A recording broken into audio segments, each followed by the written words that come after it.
Good afternoon. It's such a pleasure to welcome all of you to this webinar.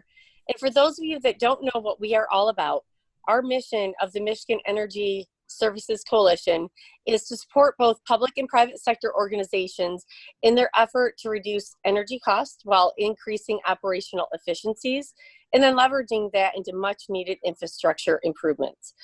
Today, we're co-hosting this webinar as an educational outreach to the markets that we serve. And traditionally, lighting has been a consistent inclusion in these type of projects, as they provide a greatly improved environment and also energy savings.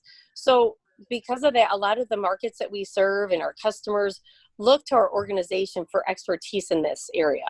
And we're finding a lot of the information is hitting the market with GUV ultraviolet solutions, and a lot of those seem to play with some lighting solutions. So we wanted to provide just a good factual resource of information to all of you. Our chapter operates in partnership with the Michigan Department of Environment, Great Lakes and Energy, or better known as EGLE. So I wanted to introduce Jake Wilkinson from EGLE to say a few words as well. Hello everyone, this is Jake Wilkinson. I'm with the Michigan Department of Environment, Great Lakes and Energy, or EGLE, as Nicole said. I serve on the board as the Public Sector Vice Chair for the Michigan Chapter of the Energy Services Coalition, and I represent EGLE in that role. EGLE believes in performance contracting as a viable financing method for building energy improvements and supports its use in Michigan. EGLE's happy to have a part in presenting this webinar about germicidal UV lighting as organizations continue to find ways to improve their building's efficiency and create healthy environments for their employees. And since you're not here to listen to me talk, I think I'm just going to thank you all for attending and pass it to Bob Hahn, who will be introducing our speaker. Thank you, Jake. I appreciate it. My name is Bob Hahn. I'm the president of Lumecon, and we are a LED lighting manufacturer right here in the great state of Michigan. We're very pleased today to be able to present our presenter, Mark Lien. Mark is from the Illuminating Engineering Society. Mark has designed lighting systems for a wide range of applications, including residential, retail, healthcare, and both conventional and nuclear power plants. He has provided lighting education, working, presenting, and teaching throughout North America, Europe, Asia, and the Middle East. He serves on the executive committee for the 90.1 Energy Code and on the 189.1 committee that writes the International Green Construction Code and the steering committee for the Advanced Energy Design Guides. Mark is an active member of multiple other IES, ASHRAE, IEEE, ISO, and ANSI committees. He is a columnist for Lighting and Design Application Magazine, LD&A, writing on the changes in our industry, and he hosts a podcast on lighting trends and technologies. Mark served as chair of the National Electrical Manufacturers Association Light Source Committee and the IES Progress Committee, and as vice chair of the National Lighting Bureau. He has attained his lighting certificate, or certified, he's LC. He's credentialed and is certified lighting efficiency professional, which is CLEP. In addition, Mark is certified lighting management consultant and a LEED accredited professional. He also holds the high performance building design professional certification as well. After 2 decades of lighting design and sales, Mark ran the educational centers for both Cooper and Hubble Lighting, and was Director of Government and Industry Relations for Osram, Slovenia, and he joined the staff of the Illuminating Engineering Society in 2016. So we would like to welcome Mark, and we will turn it over to him at this time. One thing to clear up, though, is it's germicidal ultraviolet, but you don't see the word light up there because it's not light. Because technically, light is visible, and this isn't. These wavelengths are outside of our visible range. So it's germicidal ultraviolet, but it's not really ultraviolet light. And often you'll hear it referred to as light, but it's technically not. So you might ask yourself, why is a lighting guy talking about something that isn't light? We do know more about this in our field in terms of the luminaires and the sources specifically, and even the applications that they're going in, because we know those for doing lighting design and sales. So we're a good fit for this, for the lighting community. We've had a photobiology committee in the IES for, I think, at least 50 years. So this is our turf, even though it's a bit peripheral. But isn't that the nature of lighting right now, that we have so many adjacent technologies that are converging and requiring us to know more than we have in the past to be effective at our jobs? And I think that there's certainly a lot of evidence for that. Just in the IES, if you took that first IES handbook, it's not much thicker than a Stephen King novel. But the last one, for those of you that purchased this, it's a doorstop. The thing is just heavy to lift. And there's just a lot more information. I was on the board when that was written, the last handbook, and the authors, we had 4 of them, they just kept sending stuff in and saying, wait, this is important, and adding to it until finally we cut it off. And we said, no, we got to get this out because we were late doing it. Lighting has expanded terrifically into a lot of adjacent areas with a lot of convergence. But this topic in particular is one of those narrow fields that could be valuable to you in a number of ways. And for those of you with companies, you might be thinking about how this might apply. There's some cautions involved, and by the end of this session, I think you'll understand well what those are. Again, this is a dry presentation. That's because it's germicidal ultraviolet. But I got this picture last night. It was almost midnight. A friend of mine who's pictured there, Darren Hoyle, a lighting professional, sent me this photograph. And this is his wonderful family. Darren lives up in Toronto, and some of you may be able to relate to this. And if you're looking for the kind of break that I know Darren is, based on the expression that he has on his face, we'll take a little break together here and talk on germicidal UV. History. This is not a new topic. And obviously, we're going back to the 1800s for UV radiant energy. It was actually 1845 when people discovered that light had an effect on bacteria. That was 1845. So by 1910, we were using it for water, and by 1935, using it for air. Started with the surfaces back in 1877. And more recently, there's been a lot of use in the water treatment facilities, some laboratories that deal with, biological issues, and shielding in HVAC ductwork. I'm on 6 ASHRAE committees, and ASHRAE is very involved with one aspect of GUV, and we'll talk about that as we go through. And that's when you take a germicidal ultraviolet lamp and put it open into the duct. And then it can purify the air going through the duct. And there's obviously best practices for that, and we'll talk about those as we go through this. Ebola prompted a new interest in GUV about 5-6 years ago. And now with COVID-19, we're looking at how can this be applied to help us at this time when we certainly need it.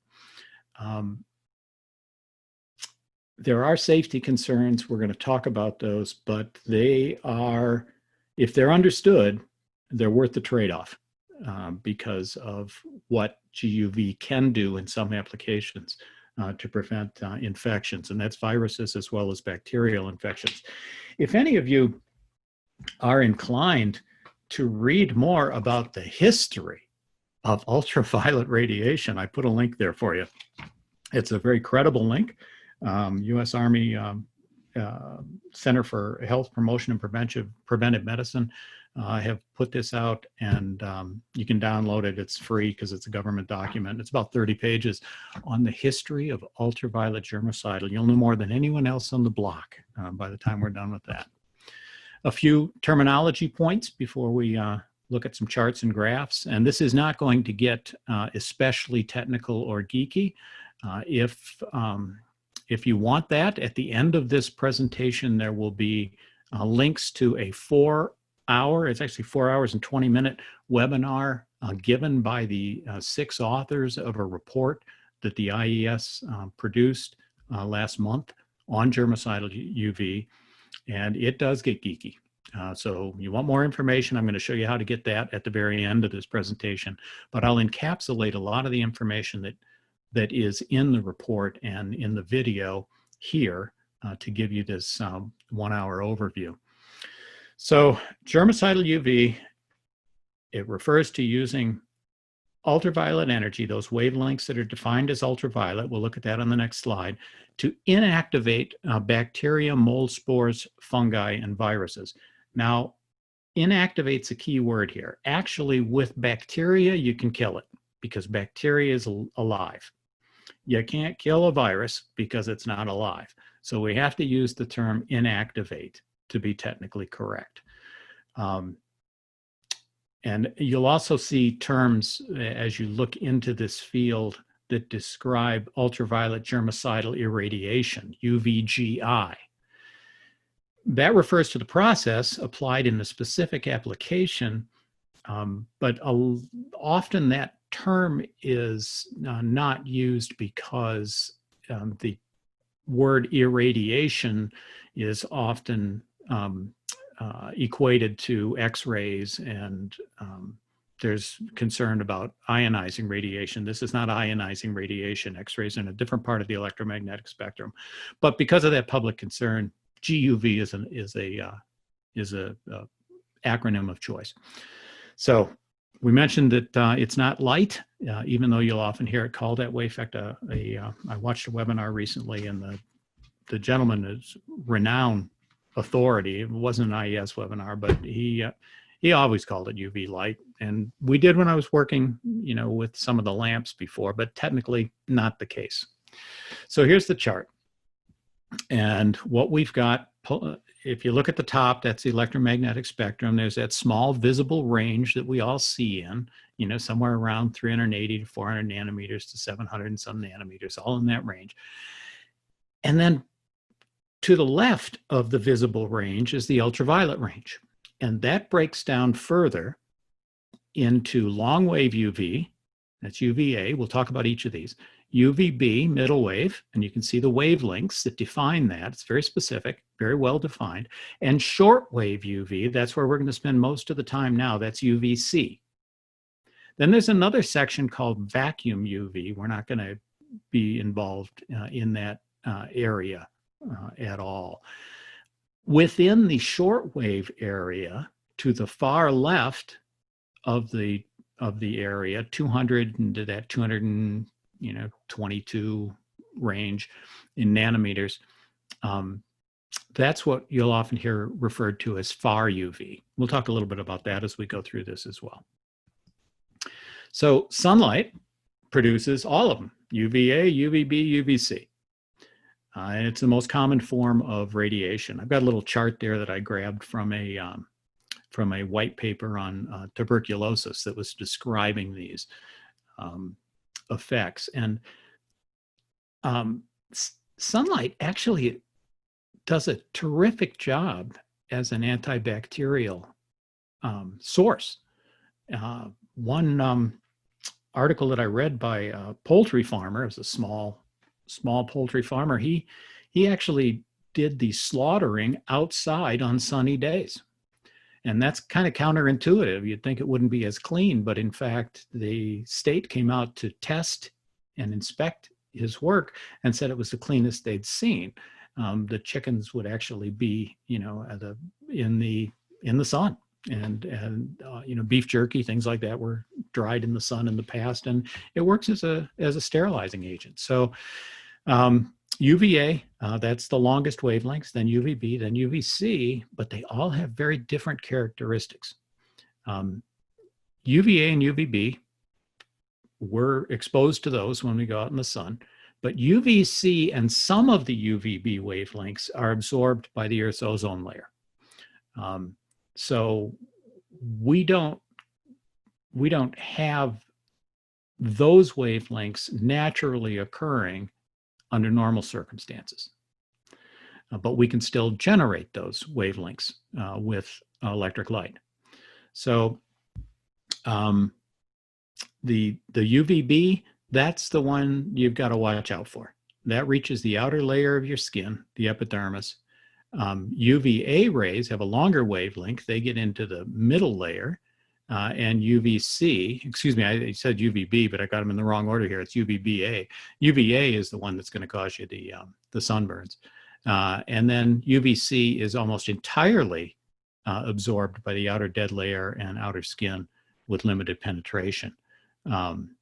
So let's get into more detail on these. I've got an Apple Watch right now. It tells me the UV outside, I'm looking at a very foggy day here in North Carolina, is 2.0, pretty low. But in late spring and early summer, when the sun is high in the sky, the UV index goes up. And at a UV index of 10, the duration to achieve what is called, and we'll go into more detail on this, a 3-log kill of bacteria, which means 99.9%, is estimated at less than 1 hour. That's sunlight doing that. Now, is all ultraviolet germicidal? And the answer is no. The shorter wavelengths kill the bacteria and inactivate viruses. So wavelengths in this spectral band called UVC from 200 to 280 nanometers have been shown to be the most effective for disinfection. But some of the longer wavelengths can work, but you've got to have higher doses in order for them to be effective. Can UVC inactivate SARS? That's the question that we're hearing a lot. And the answer is yes, if the virus is directly illuminated by the UVC at the effective dose level. There's some debates about effective dose level. We know what the extremes are, so that's good.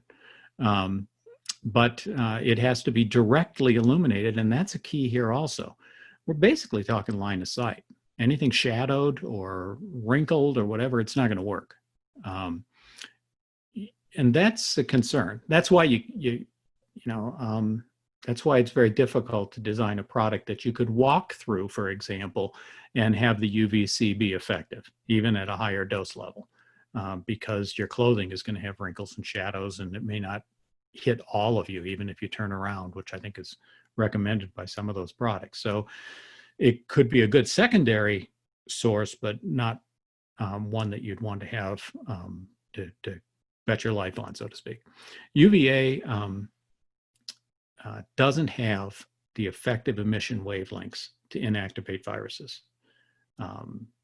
So when we look at their power, it's on the order of 1,000 times less than the low pressure mercury lamp. Low pressure mercury is what we use as the primary source for germicidal ultraviolet. And UVB can be effective because it's a shorter wavelength than UVA, but in accidental exposures, that's where you run into the sunburn and delayed effects for the skin and eyes. And that can be quite problematic. Whoops, let's see if we can go back here a little bit. There we go. All right, so how is it spread? Well, the World Health Organization says it's spread by large respiratory droplets. And those can be indirectly, enter our body through our eyes, our nose, or our mouth. How about the airborne part of it? That's a different issue. And the research is underway to determine the degree of airborne spread. Early on in this epidemic, I heard from someone in Germany that was on the 7th floor of a building, and people were isolated on the 7th floor. and they were self-isolating. And on the third floor of that building, other people were isolating and they caught it. And they thought it might have gone through the air duct. That's being researched. We don't know that absolutely, but there is a clear concern amongst medical professionals that the virus is airborne because they're calling for fitted respirators for healthcare workers. And that's a pretty clear example. Very small particles of respiratory droplets could remain airborne for minutes or even hours. Talk about fear factor, even hours. So how can we reduce it? Mechanical ventilation can do it, but 6 to 12 air changes an hour is recommended in general for air disinfection. And that ACH, you'll see that through here, 2 air changes per hour. That's a lot more air changes than we would normally have. So then you've got additional equipment, additional expenses and such things to make that happen. Upper room germicidal ultraviolet air disinfection is the primary safe and effective way to handle disinfecting the air in a space for airborne bacteria and viruses. But you'll see the qualifier here, provided it is planned, installed, commissioned, and maintained according to standard. And think about all the lighting jobs you've worked on that weren't actually planned well, installed well, commissioned well, or at all, and maintained, again, at all. So this requires a lot more detail and attention to get this right. And that's why it says a knowledgeable consultant is recommended. So you can use HEPA filters, and that's good. And they can certainly get a lot of these things. You know, a lot of these are in the 0.5 micron size when you're dealing with some of these bacteria and things, and they can filter that. You can have these induct UV lamps, which we talked about a little bit already, but their clean air delivery rate is not as high as the upper room GUV is, and it's a matter of only adding a couple of, particularly with the room air cleaners, adding a couple more air changes, not enough to get you to that 6 to 12 where you need to be to make sure that this air is actually safe. So that makes a secondary approach. And let me get this clicker going here. So how does it work? Well, what happens is the lamps, these low pressure mercury lamps, produce light at a peak at about 254 nanometers. That's just what they do. You get the phosphor off these tubes, and these most of the tubes that are used look similar to the fluorescent tubes that we use. They've got the same electrical connections on the end, and they just don't have the phosphor inside, and they peak at 254 nanometers. If they were perfect, they'd peak between 265 and 270.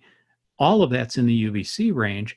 They don't peak exactly where they ought to be. That's that peak action spectrum, 265 to 270. But at 254, they're so close that they're actually about 0.85% of where they ought to be. And it's a convenient source that is readily available, reasonably priced, and it's almost perfect. So that's a fortunate thing.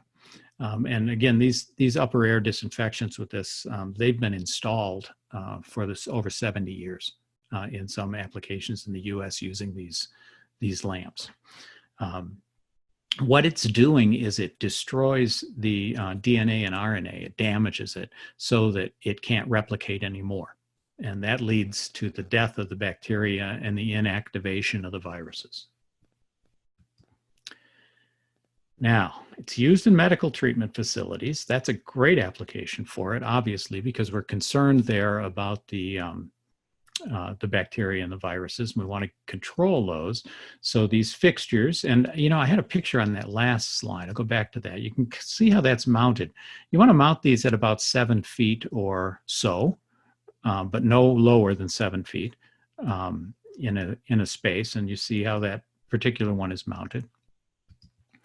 And they then will purify the air up above. There's also some mobile units that can be brought in, and those will do a good job of disinfecting surfaces,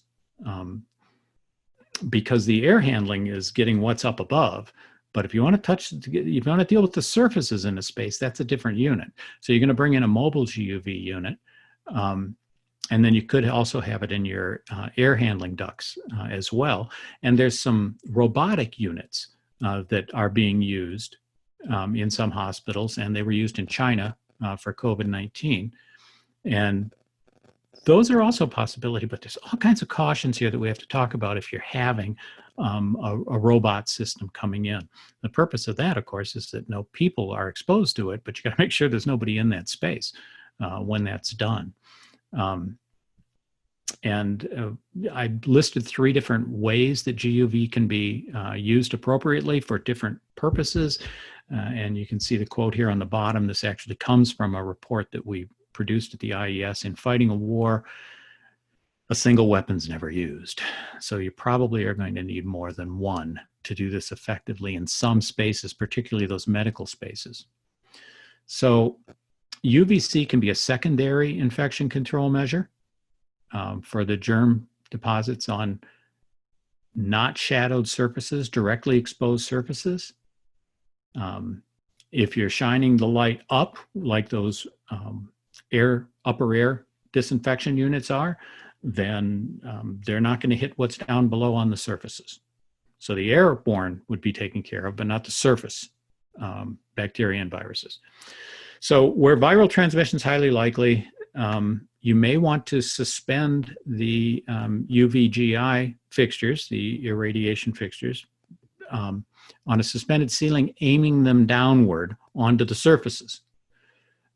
But at that point, if there are humans in the space, they need to be very protected with protective eye protection, protective clothing, and such things. And ideally, there'd be no one in the space when you do that type of cleaning.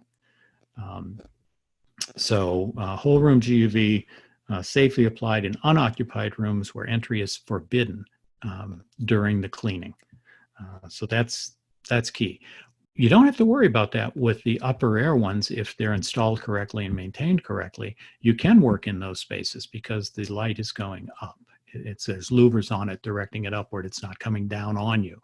That means it's not cleaning the surfaces in that area, but it is cleaning the air. So the airborne bacteria and viruses are taken care of. So how do we know that they're taken care of? What's the efficacy for deactivating these pathogens?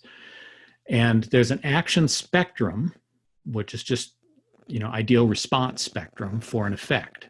And that action spectrum peaks at 265 nanometers, like I talked about. But that low pressure mercury lamp's almost there at 254, a little bit shorter than that. So that's good.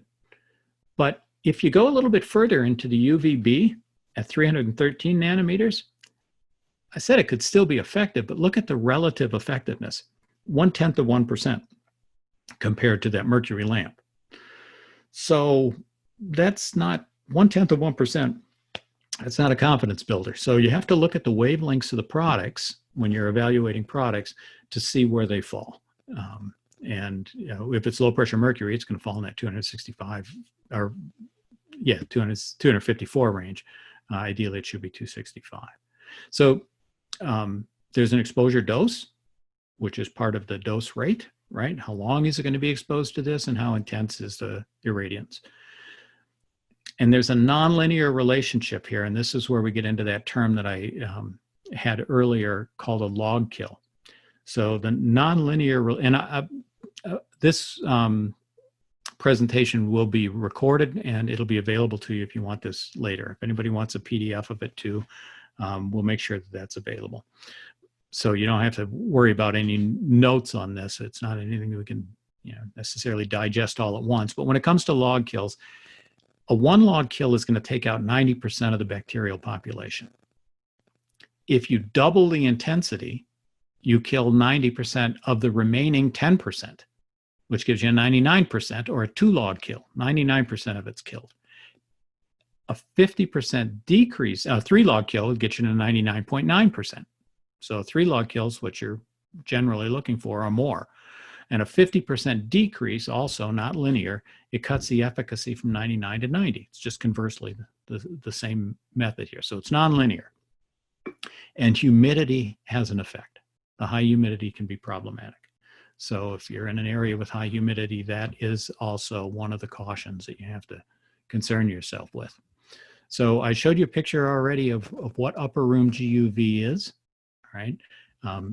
Again, installed correctly, maintained correctly, it's safe. But it requires some ventilation. Yeah. Even without ventilation, movement through the space and normal convective currents in the space are going to help. But ventilation, ideally, you turn in the air in that space. Just to give you a feel for this, odor control and CO2, that's 1 to 2 air changes per hour to clean that. That's not a big issue.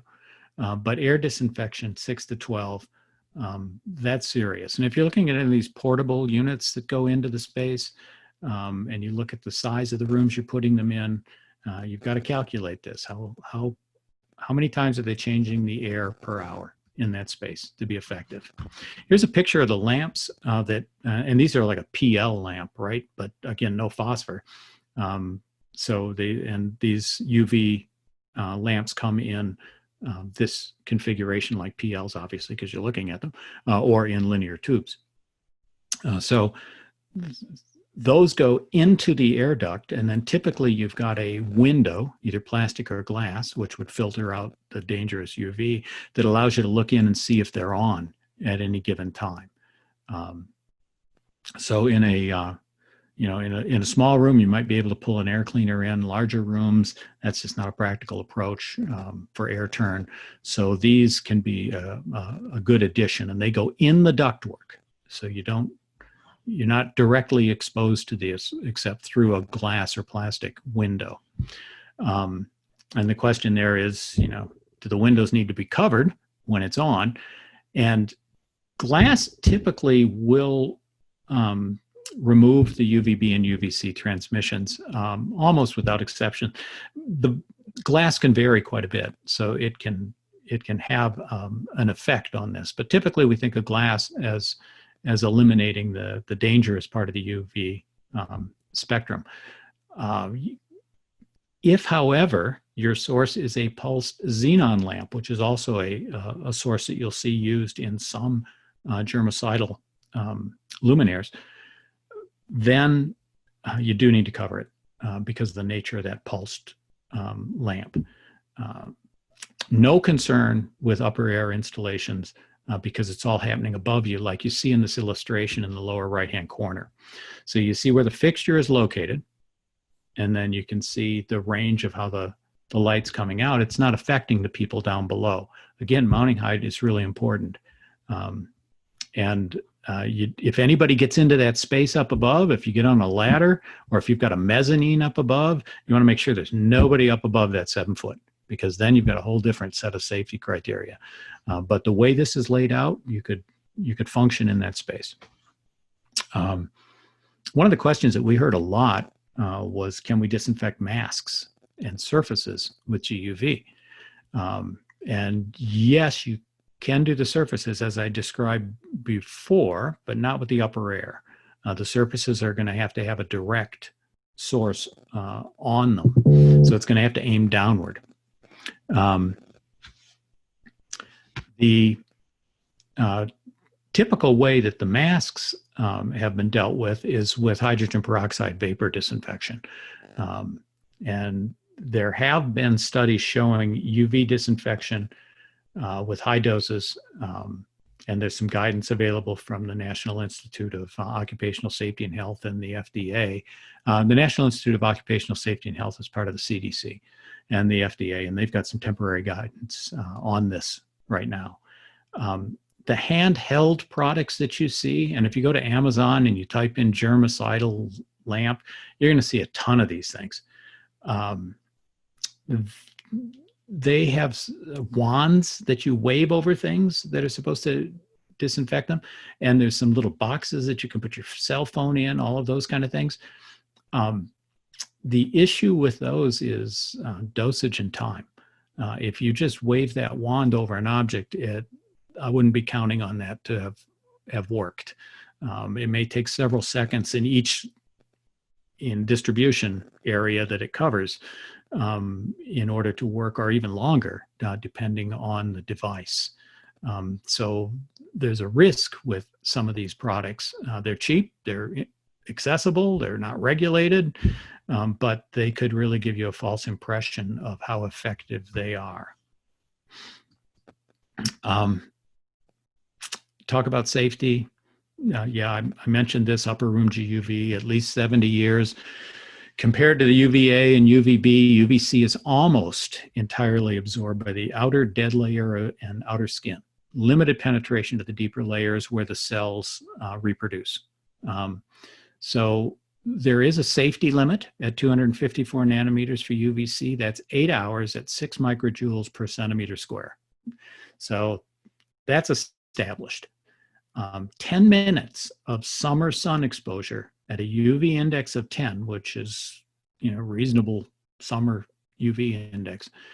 That's the equivalent daily safe dose because of the UVA and the UVB.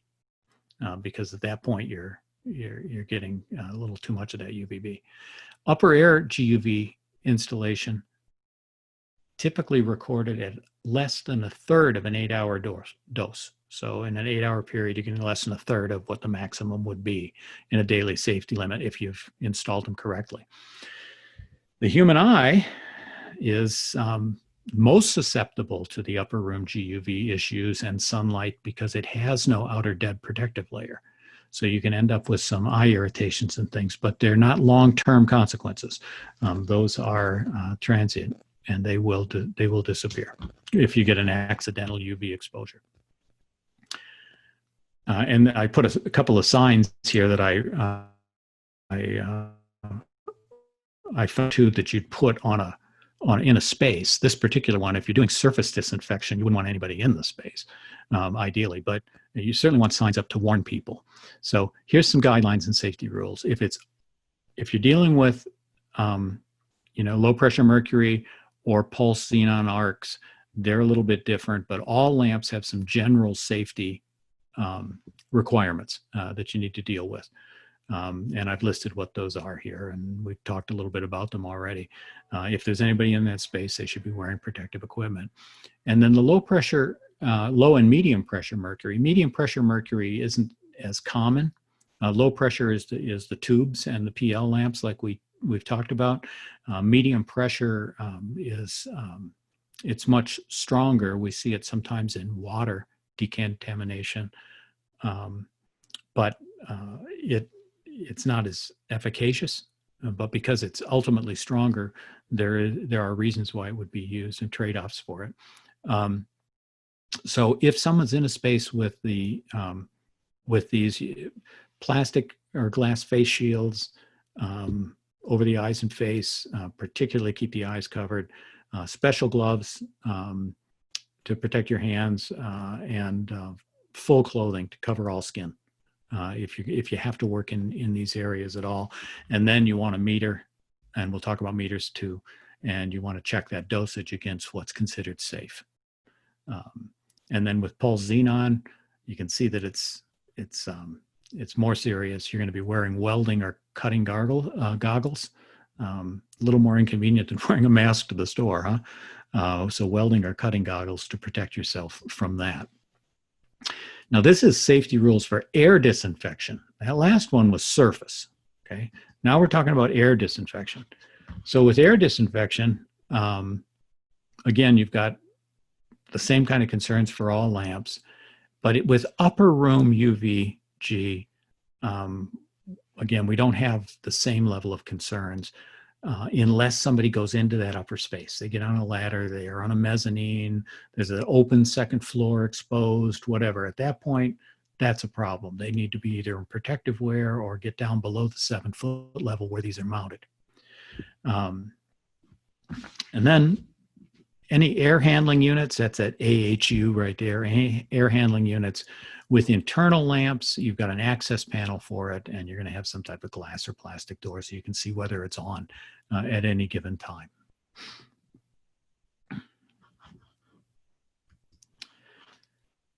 So eye and skin hazards, do they differ by lamps? And yeah, they do. The low pressure mercury, I mentioned that's the common one. And it can cause temporary problems with the cornea and skin. Far UV lamps, and you'll be hearing a lot more about, I think, the far UV that emit somewhere around 222 nanometers. They can be a hazard to the cornea. In fact, those wands, many of those have an automatic cutoff on them, so that if you aiming them down, they work, but if you tilt it upside down, they turn off. For this exact reason, you don't want this thing coming anywhere near your skin or your eyes or your face. And we'll talk a little more about that 222 range and how it relates to LED for UVs on some of these upper slides. And then pulse xenon arc lamps pose a potential hazard to the retina as well as the cornea and the skin. So you need to take precautions with those. But typically they're just used in areas where sterilization is common and people have a process for this and they understand how to use them effectively. Oops, we're bouncing around here. Lamp technologies, where are they? There we go. All right, so with the lamp technologies, there's some pictures you've all seen. This is a lighting webinar, so you've all seen fluorescent tubes before. Just imagine them with no phosphor in there. And then there's a bank of them there like you might see inside of a ductwork. So most practical way is low pressure mercury. Medium mercury, I mentioned that already. Water purification. There's just a lot more energy there. Even though the efficacy is lower, you've just got a lot more energy. And LEDs and some of the rare gas halogen type products and the krypton chlorine lamps, they have some very positive advantages in that they can emit light in very precise narrow bands, but they're emerging technologies. So we can get into that far UV region, which looks like it's going to have some real advantages for us for deactivation rates. That 207 nanometer to 222 nanometer, those ranges are what we're seeing in some of the LEDs. And the deactivation rate's high, and the effect on skin and eyes is still UVC, so it's reduced, but there's not a lot of experience with this yet, and there's not a lot of widespread usage. So this technology's got a ways to go. UVC from LEDs generally 265 to 270, and we haven't seen the upper air LED systems on the market yet. There may be some out there, but at this point, you'd really want to get a meter and verify them before you did a large space to make sure that they're working correctly. Here's a meter. So you can take a look here at 1 meter. There's lots of them available. I think I looked at this one. It was from a large electrical distributor, and it was about $800 or so for this one. That's a radiometer designed for measuring UV. Healthcare facilities, if they don't own one of these, they may have a cheaper one. There's certainly very inexpensive ones available too, but their contractor will come out with a calibrated meter.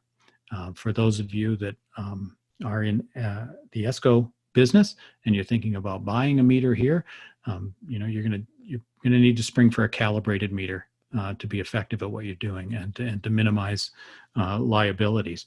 And then what people typically do is they'll have 2 meters, calibrated meters, and one will be their reference point to verify the other one.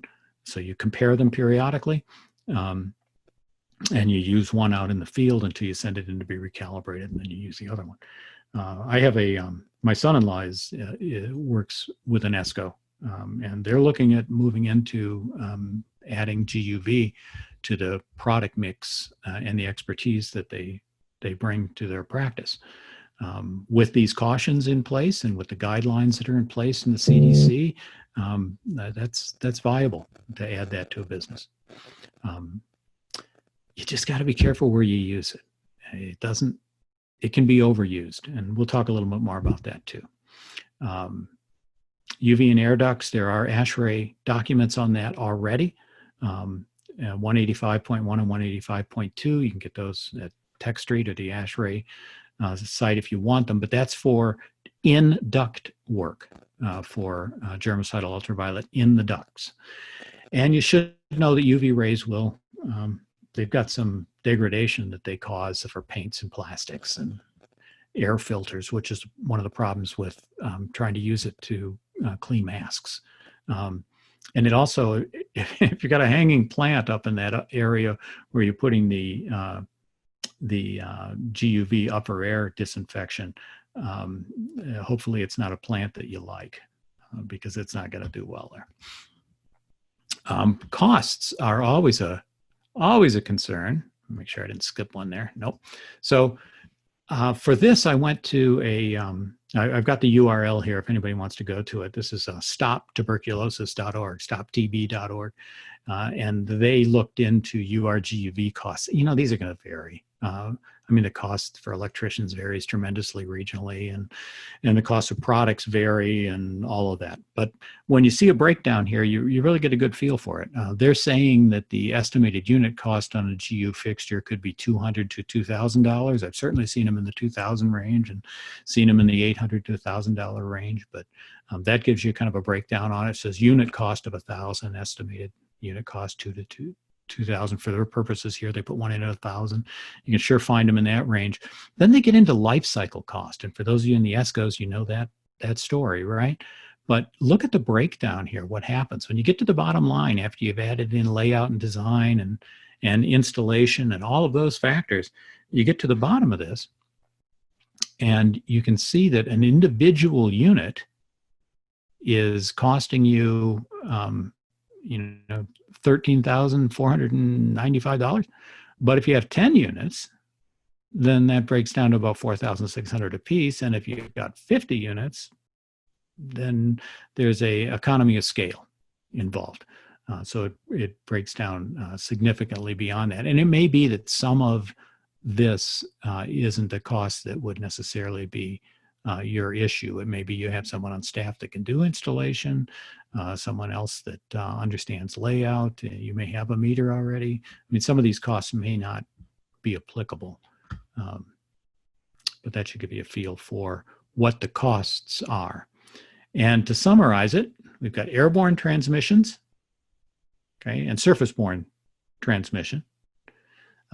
Surface, going to need to shine the UV directly on the surface.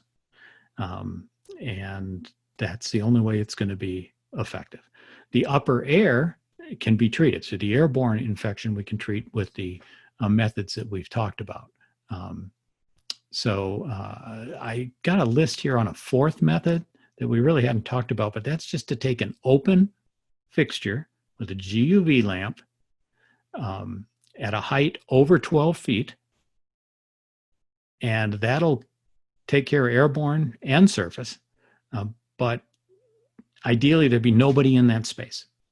And if there are, then they should have their protective wear on at all times if they're in that space.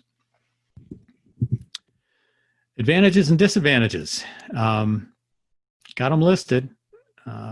The advantages, I think we've talked about all of these already. And the last one there, recommendations and guidelines are available. So you can do this. There are guidelines to go by, and they're from authoritative sources. And that's going to help you too if there's any liability concerns down the road or any accusations made, should you get into this field. Disadvantages, well, cost is always a disadvantage. Availability, when it says not widely available on a global basis, the cost is part of that factor. Not that anybody couldn't get them. Poor installation, human error, all things that we've talked about already. There's also those limited global maintenance companies, and that's a problem and an opportunity. So, resources. If you go to ies.org, and I put the URL down there to take you right to the page that you want, you will find a webinar titled Germicidal Ultraviolet Disinfection in the Days of COVID-19. It's 4 hours and 20 minutes long. Obviously, it's recorded, so you pause it anywhere. But it's 4 hours and 20 minutes long. And it features 6 of the authors of our GUV report. And I've got just a little screen capture of the report there also. You can download that report at the same website. It's about 30 pages in an FAQ format with a great table of contents, so you can look at what your specific question is and go right to that page and not have to wade through all of it. And it's written in an FAQ format. So that report is available to you. We came out with that last month. In fact, the webinar that you see there, that 4 hour and 20-minute webinar, we had over 3,000 people on that webinar at the IES. So that was a record breaker for us. But there's just that much interest in this right now. And that report's been downloaded, I don't know how many times, but it even got covered on CNN. So this is all available to you. If you want just a quick another hour on UV and visible light radiation, that's a webinar that we put up last September or October before all of this madness started. And that is also available to you. And even if you're not an IES member, we'd love it if you were, but even if you're not, we've made these available at no charge to everyone. So you can access these. And I put a disclaimer in here. It's just right out of the report too, right? But it kind of ties into the first question that Bob had sent me as well. And it's just simply telling you that, what our liabilities are in terms of the IES. But I in working with ASHRAE and with their experts, it was very revealing to me to find that our members that are on our photobiology task force and committee, the key members are the same ones that are on the ASHRAE ones, because there just aren't that many people that really have that many researchers and people working in this very narrow field. There's only a handful of them.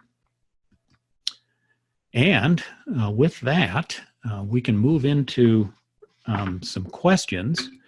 I have a couple of them here that were sent to me already.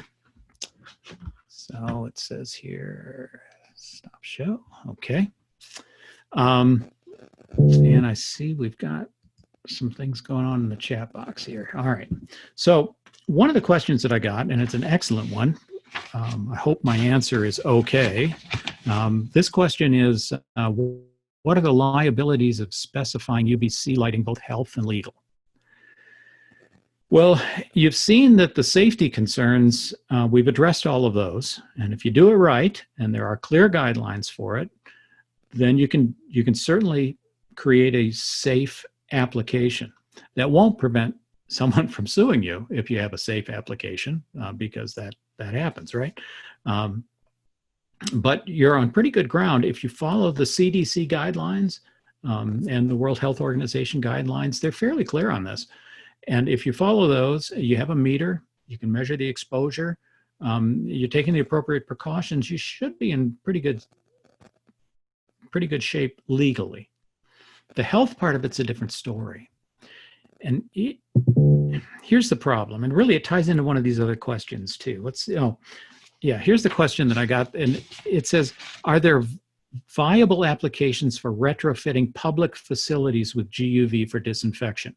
Public facilities such as city council chambers, recreation centers, conference, meeting rooms, lobbies, waiting rooms, and confined construction, maintenance, repair. So regarding that, intuitively, this is great. It kills bacteria, it kills viruses. We should have it everywhere. But there's a downside. There's always a trade-off, and it's not just in the cost of this. you only want to use this where it's necessary. It's certainly necessary and appropriate in medical facilities, in biological research labs. That's critical. But to try to think about putting this in a public facility, imagine the liability there. It'd be staggering, because in public, people behave oddly sometimes, and certainly we'll try to pull them down if they're on or whatever else. Somebody's going to try to turn them on. It's just going to be a disaster. And there's another reason too. If you go to the USGBC lead standard, you look at the WELL standard, they're addressing antibacterial surfaces, antibacterial paints, things like that. You can overdo this. The problem is that these things that kill bacteria typically are indiscriminate in what they kill. And while we think of bacteria as bad, they're not all bad. There's a balance to this. And you'll hear people talking about the microbiome community, right? This balance of microbes. It's true. In fact, there was research done at University of Michigan when antibacterial soaps first came out, and they found that what happens is if you use antibacterial soaps all the time, they indiscriminately kill all of the bacteria. And what happens on your skin is that what's considered the bad bacteria reinfests faster than the bacteria that balances it out. That appears to be true also in the microbiome communities in our buildings that we live in.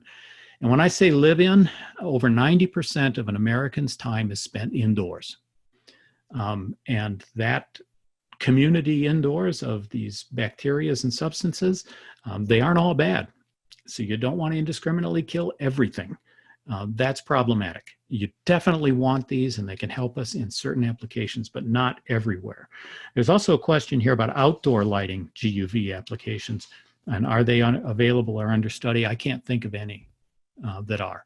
At first, I had a tough time thinking of an application for it outside, but even then, typically the way that we mount lighting outside, it'd be either unsafe or too high. It's problematic. So I don't know of that, and I don't anticipate it either. And I have one other question here from Randy at Cooper. And hi, Randy. I used to work for Cooper. In fact, our paths crossed there.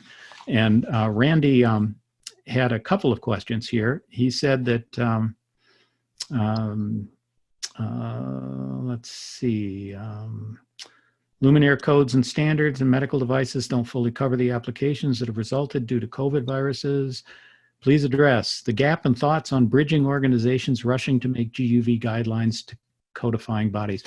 Well, ASHRAE and IES are both doing that, and we're working together. In fact, I had a call yesterday with some of our colleagues at ASHRAE, putting together with the folks at the IES, and we share members on these committees.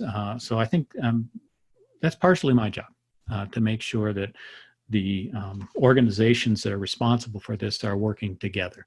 And we're doing that. And the people on our committees also are from the CDC, Johns Hopkins, Mount Sinai, the people that have authority in this space. The risk of incoming GUV products that slip between the current standards that don't adequately capture GUV products. Imagine that. There are a lot of products that have slipped between the standards. There's not a lot of regulation in this area. It's evidenced by Amazon once again. There are a lot of products there that are just downright scary. I don't know how you completely stop that. Education's the answer, but so are ethics. Those are always difficult in to completely capture. And it will be a while before we have regulations on this, I suspect, that would stop someone like an Amazon from selling them.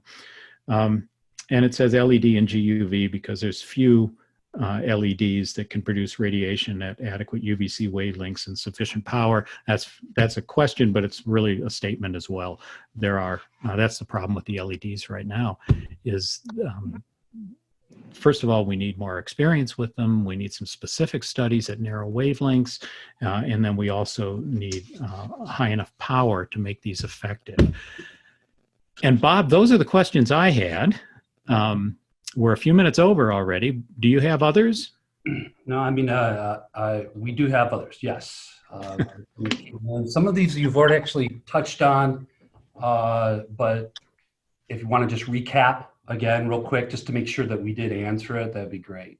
And then some of these questions, Nicole, there's some for you and also for Jake too.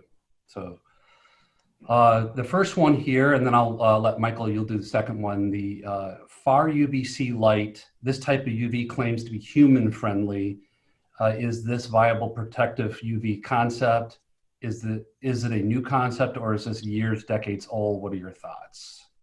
Yeah, far UV has been getting a lot of attention lately. We have a forum on the IES website called FIRES, and it's a forum for research, and there's quite a bit on there as well. In fact, I've got a paper here specifically from Scientific Reports on far UVC light. It's very promising. It really is, but we need some more substantiation. You know, go back to the question on liabilities. We need some substantiation there. You can certainly measure with a meter, but we need some research done, and we need some authorities to give us some guidelines with LEDs, and we don't have them right now. That's why the Mercury continues. In fact, you think about solid state lighting in our industry, this is one of the last applications not to transition to LED. Mm-hmm. And it makes sense, but we're just not quite there yet. Anything else? Oh, yeah. Yeah, one more question here, Mark. So basically, they're talking about when you're talking about tubes, it says basically a T8 lamp without phosphor, what temperature do these run at?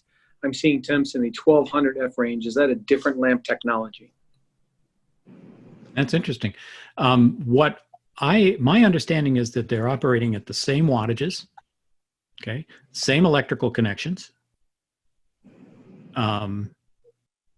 So wattage is heat related. So I gotta believe the heat generated is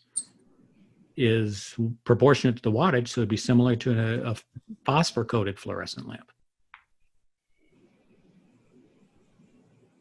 Okay. That's on the low pressure mercury. The medium pressure, of course, you just extrapolate that, right? Can we get a copy of this slide deck? So you've already answered that, I believe, Mark, that you're going to make a PDF version of it available, and we'll send out to everyone. We do have all the emails from the registrants. We'll send you guys a copy. Okay. Of that. And also, you already mentioned too, we are recording this, so this will be available as of probably tomorrow. It'll be up on YouTube and Lumecon website, and also I can let Nicole and Jake speak if they're going to post it too. Good. Are we at mission accomplished here? Oh, we still got more. You just okay. Go ahead, Michael. Next question is, why does the UVC reflectance off the ceiling in upper room not create an issue for occupants? Is that a function of level of reflectance, and would highly reflective ceilings be an issue? Yeah, it can be, particularly on a lower ceiling height. Reflectivity is part of the planning stage, and it's part of the caution. So yeah, it's a good point. Once again, we just did an hour on this. All right, we're a little over now, but we did about an hour's worth of content on this. But to get into some of that level of detail, use the resources on the last slide, and you'll find out more about it because they get into that in the webinar, the 4-hour webinar. Thanks, Mark. Welcome. Okay, this question's for Nicole. Has the performance contractor market seen this kind of technology, UVC, project design prior? Or is this topic of UVC, just like COVID-19, fluid and new and still emerging? Do you see meetings adapting and asking for this kind of lighting technology in the future work and design? Would it move into all facets in the MUSH market, or is it all too soon to tell? So that's, there's a lot in that question. And in speaking from the Energy Services Coalition and the market in general, I think this technology, of course, as Mark has said, has been around in the, more specifically in the, used in the healthcare market. So we have seen some pulled into specific performance-based programs in the healthcare market more in the past. But we do believe that we're going to see customers highly interested in involving this and pulling it into possible projects, whether it be healthcare, municipalities, schools, colleges, manufacturing, any high-use spaces. We believe that they'll at least be interested in looking at it. And ESC, as an organization, we support our customers in the markets to help them get the infrastructure improvements that they need. And so if that's something that they really need, we would support pulling that into projects. We just want to make sure that it's done with the right design and the right application, as Mark had alluded to, that it's done right and that it's needed in that application. Great, thank you.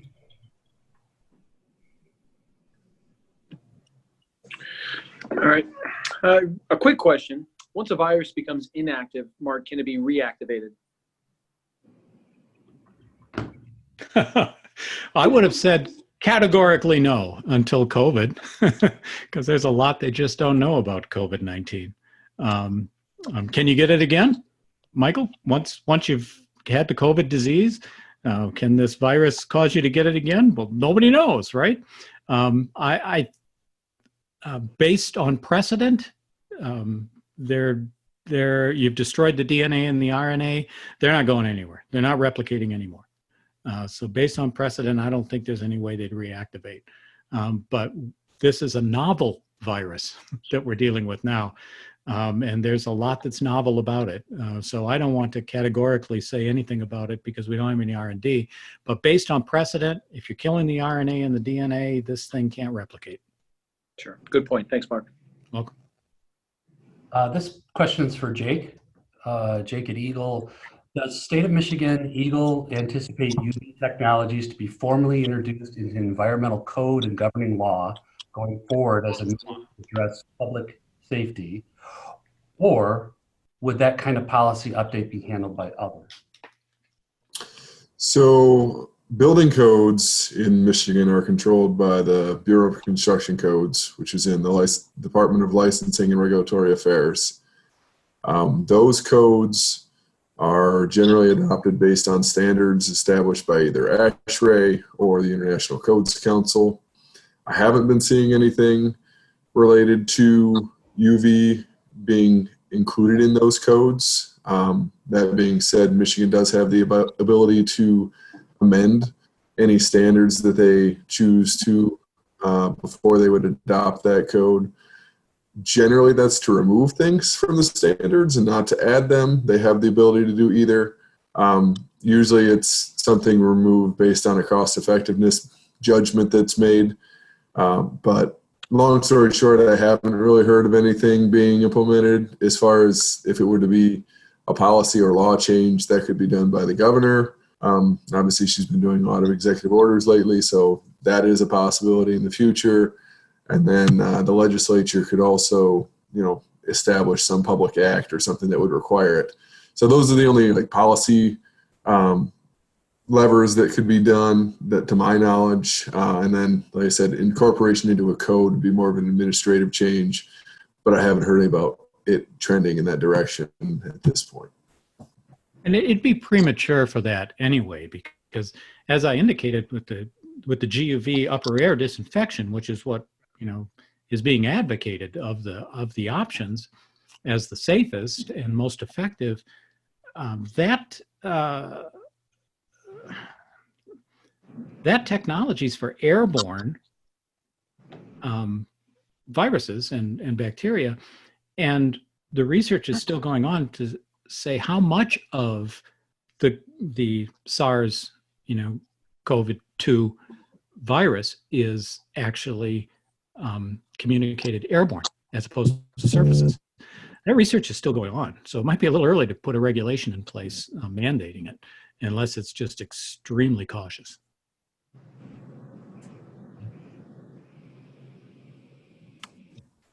Okay. We'll go to the next question, Mark. What about the pulsed xenon makes the UVB and UVC radiation able to go through glass? I believe these emit UVA also. Does UVA go through window glass?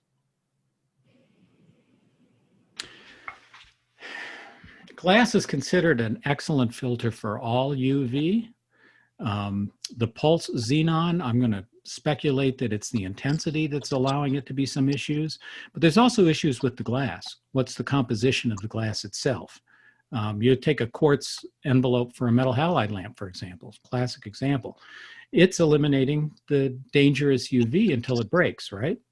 And then it can clear out a whole gymnasium, make everybody in a gym sick if we have one cracked metal halide lamp in there. It's very serious. I'm not going to say categorically because glass varies dramatically, but the general rule of thumb is that glass will filter out dangerous UV. But we see variations in the glass, so you have variations in effectiveness. Obviously, if you have a window display and things in the facing the sun and things fade in there, that's UV, right? So we know some of it is making it through. Mark, along the lines of that, does a mirror reflect the harmful aspects of UV by chance? That's an excellent question, Bob. I have no idea, but I suspect that since it's reflecting through the glass to get to the mirrored the mirrored substrate on the back, it's got to go through glass twice, right, to get to you. So at that point, I would suspect it's filtering. I don't know if anybody's ever even checked. It's a great question, but I don't know. It's probably not an issue. Why you'd aim these at a mirror, I don't know either. But it's interesting question to chew on. Here's another one kind of related to different types of glass from your previous answer, but will sunglasses be sufficient to protect the eye during disinfection? Probably not. And I'd say probably not because most sunglasses leave some gap around the side. And light can come in through that area. And that's a problem. You're going to want some type of wraparound product. And in the interest of liability, I'd use a product that has some specificity on what it's capable of filtering. So to buy a pair of, dollar store sunglasses and think it's going to help you, I doubt it. And certainly the gaps around the side are key. I'd be buying products that were designed specifically for this. I mean, welding stuff certainly works, and there's lesser products that would work, but I wouldn't be confident with just an off-the-shelf pair of sunglasses. Sure. Thanks, Mark. Welcome. This one's from Cal Peters. How do you measure intensity of UV akin to the lumens in visible light? What is the level required for GUV? Yeah, it's not lumen related. So we're dealing with a unit of energy in microjoules, but we're not dealing with this. And it's microjoules, per centimeter square, meter square. So it's a different metric. Once again, we're dealing with a adjacent technology. And the terminology is unique to us. It's not lighting terminology. So we're just not dealing with the same issues. For example, we're dealing with fluence rate. Fluence rate is a term that we don't deal with in lighting. I'm looking at, 4 lighting professionals. Nod your heads. So you deal with fluence rate at all?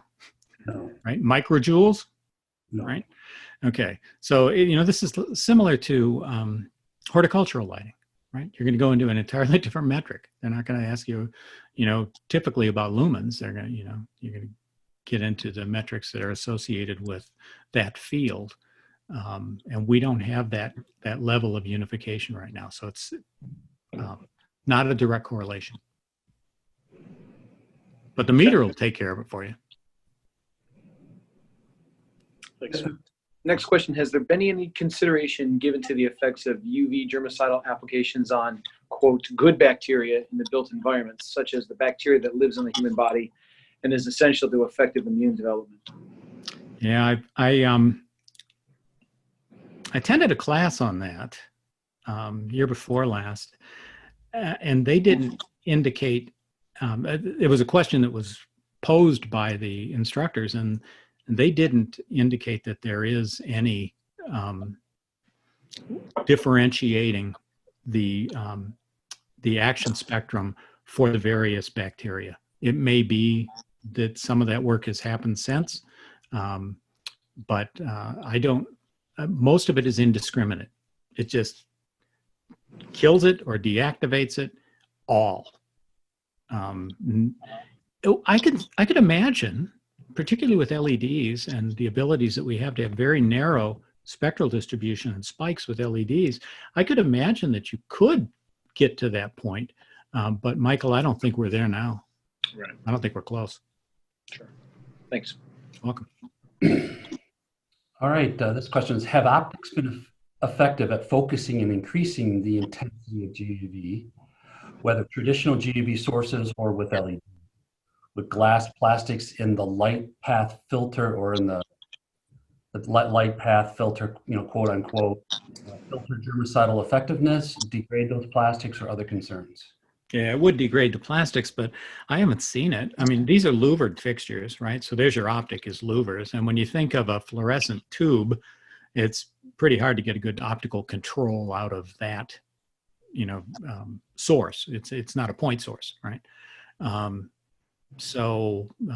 No, I don't think there's much going on in the optic field with this. Not that I've seen or read about. And Mark, to tag on to that, there is some LED optics that are coming out to be able to work with UVC, very specific type of acrylics, so that they don't get broken down. But again, to your point earlier, very much in the infancy. Someone asked a question about the strategy of lighting manufacturers using LED in this field. And I guess the bottom line answer is that it's such with LEDs right now, it's extremely unknown. They're in their infancy. And again, just starting to make the optics that go with it and directional and everything else. So you're going to see some early adopters. You're going to see some manufacturers rush to market with some things with LEDs in them. But I think it's more of to take a wait and see attitude on it, to see what's actually going to happen in that field. Well, wait and see is a little reactive. I'd love to see some of these manufacturers that are concerned with this and want to move ahead in this area help fund the research to make it happen. We have a research pool at IES. We're a research organization. It's one of the 4 things we do. We have funding available. We always fund with other partners. If there's people that want to do research in this area, I'd be interested in talking with them. But we need some research to substantiate this. And then you're on a much safer ground with your product once you have some statistically significant research to validate the performance. Thanks. Okay, Mark, next question. Is there a recommended material for the face shields that are be used during UVC wand use? During a UVC what? Wand use. Wand. Most of you are familiar with Edison report, I'm sure. And the editor, Randy called me and he said he's been getting these inundated with UV product promotions, many of them offshore products. And he's been asking them about safety and what they recommend. And many of them aren't even thinking along the lines of safety. And one told him that they had a safety sheet on their website. He could go look at that, but it wasn't on any of their packaging. So I doubt very much that any of the wand companies have any specific recommendations for what you should use with the wand. The safety switch is probably the best thing you're gonna hope for. The doses are low. That's why they tend not to be effective. That's why they're cheap, right? And unproven. But if you wanted to play it safe, put on some welder's goggles, right? But yeah, I don't think you're going to get the recommendation from them, because I think if what Randy's telling me is right, a lot of these companies just aren't even thinking safety. This is a good question, case from Jason McKay. If glass filters out harmful effects of GUV, to windows, to view A and view GUV systems, how is a mercury lamp effective if glass is in the bulb or the envelope material surrounding the mercury GUV lamps? Yeah, it's a great question. Obviously, part of the light is the UV is transmitted through the type of glass that's used in these low pressure mercury lamps, because we know it spikes at 254 nanometers. So clearly that glass is allowing that wavelength through. If you want to get into the technical details of, borosilicate versus quartz and all of this and what wavelengths come through, I'm sure there's someone that has that information at their fingertips. But I don't. I can't answer it except to say that it does work. We know where it spikes. We know what the effect is. But if somebody wants to know why it has that effect, I've got to believe it's in the glass manufacturing. The details beyond that, I don't know. Okay. Another question is, understand that far UVC isn't harmful to humans, presumably to the dead skin layer, but would far UVC still have harmful effects on eyeballs? Cornea, potentially, but it's considered a transitory effect. It's going to be a problem for a few days and then go away. In fact, I think I've got a picture in one of the slides there of somebody with an eye problem from UV. And it's just a red eye, basically. But I gather it can be painful. But from everything I've seen on UVC, it's transitory. Now, obviously, dose is going to have a lot to do with this, as well as duration, right? So what's your exposure level, right? That's going to have a lot to do with how your body's going to react to it. But the best thing is just, upper room for airborne. And if you're going to do surfaces, try to get everybody out of the space. Gotcha. And use it selectively, only where it's needed. Well, we have a hard stop at 2 o'clock, so there is a couple questions left. We're going to do our best to get to you individually and get you answers for those questions. Also on IES's website, there is a great document of frequently asked questions about UV. How many questions are on that, Mark? What's that? How many questions are on that? It's about 30 pages. I've got a copy of it right here that I printed out, but we've got it as a PDF, so you can download it and spend all the time you want with it. Excellent, excellent. So if you didn't get your question answered, maybe that's where you can find the answer to your question. Real quickly, I'd like to turn it over now to Nicole, our sponsor for today. And Nicole, is there anything you'd like to wrap up with and say to everybody? I'm turning it over to you. Absolutely. Thank you so much, Bob. Just as we wrap up, I'll try to make it brief due to the time, but on behalf of the Energy Services Coalition of Michigan, we want to thank both Eagle and Lumecon for co-hosting this topic. It was extremely informative. Bob, thank you for moderating. You did a great job. And Mark, we owe you a huge thanks for taking what you said was a dry topic and make it very engaging and interesting. I think there is so much interest in this, and you provided such valuable insight as to the facts. And that's what we are looking for to share as an educational resource. What is it? How does it work? Where does it not work? How to safely use it if you deem that it is necessary in your facility. And so that was very informative. So thank you all for pulling this topic together to share. If you want more information on the Energy Services Coalition, please go to our website for the Michigan chapter, and you can reach out to any of us if you have questions or want to get involved in our organization. If you're interested in getting continuing education credits for today's webinar, I believe you can self-report, and now we're at an hour and a half, so you would be able to self-report an hour and a half of learning.